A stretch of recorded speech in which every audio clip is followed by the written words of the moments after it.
I'm Amanda Wong, and I'm supposed to rebut about these arguments of a creationist, and I have to prove why evolution does exist. So, argument 1. If humans evolved from the apes, then why are there still apes? Well, one of the causes of evolution is natural selection. And natural selection is when organisms have to adapt to their environment. Since the world is huge and there are apes located in different parts of the world, some of the apes lived in an environment where they did not have to change, while some of the apes did, and they had to change and adapt to their environment, creating why they're humans today. If apes were unable to adapt, the apes located in the different areas of the world would die off. And that's why through adaptation and natural selection, apes had to adapt to it and change. That is why there are only apes located in several areas of the world today, and apes, aka us, are located all around the world. Argument 2. You cannot test evolution. It requires millions of years. Evolution is not testable. Therefore, it cannot be a theory. Well, actually, you can test for evolution. It's just that evolution does take quite a long time. But we have many examples of why evolution does exist. One example would be the fossils we have found all over the world. Some fossils of the Neanderthals and the Homo erectus have been found all over the world, and we were able to gather these fossils and understand why humans have evolved from the ape, like each stage of each fossils of the apes have been found, and through this we are able to see how we have evolved. It's through fossils, and that does not take millions of years to find. Also, another example would be the bed bugs. We have already seen that through natural selection, these bed bugs have been able to survive for only just a few decades. A few decades ago, humans were able to kill off the bed bugs through pesticides. But they have now come back after a few decades, that they are able to adapt to these pesticides, and they are able to once again come back. And that did not take millions of years. And we have observed them to our very human eye. Okay. Argument 3. Have you ever witnessed evolution? Where is your proof? Well, we have most scientists have already witnessed evolution.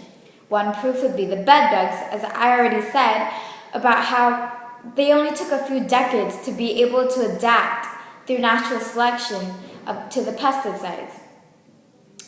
And as well as we already saw about how the fossils of the evolution of humans have already been proved. And through this, we have witnessed evolution, and we already have our proof. Argument 4.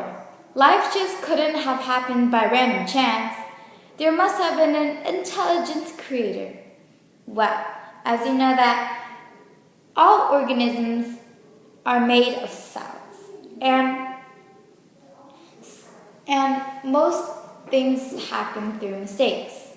So, cells could have started with one cell, one tiny cell, and it could have built on and on and on, and creating the organisms we have today. One intelligent creator doesn't mean that it's only one thing that created these cells. We have already witnessed through science that it is cells who create us and all the organisms around us. So it does not, and it could happen by random chance, since many of the things that happen today are through random chance. Argument 5. No new species has been produced, therefore evolution is not true. Well, if new species have never been produced, then why is it that apes are older than humans? Why were there dinosaurs? Why is it that a long time ago there were dinosaurs and there are humans today? I'm here to refute the This- arguments that a creationist came up with.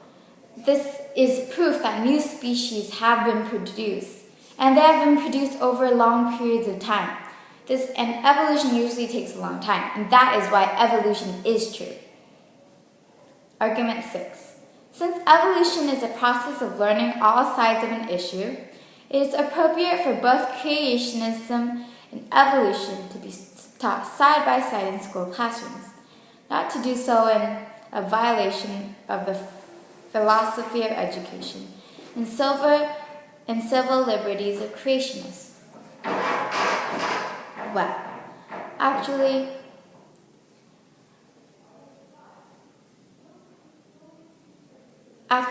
education is actually learning something new, and science is a big subject in education.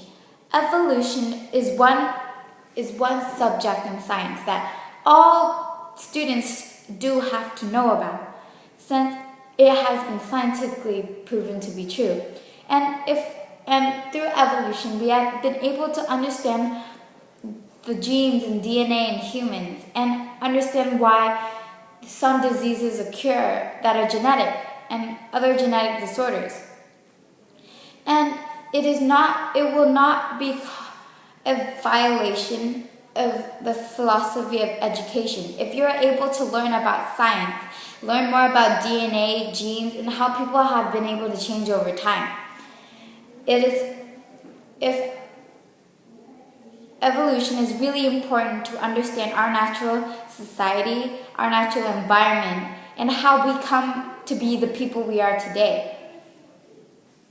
Okay, thank you for watching, and these are my rebuts to why evolution does exist. Thank you.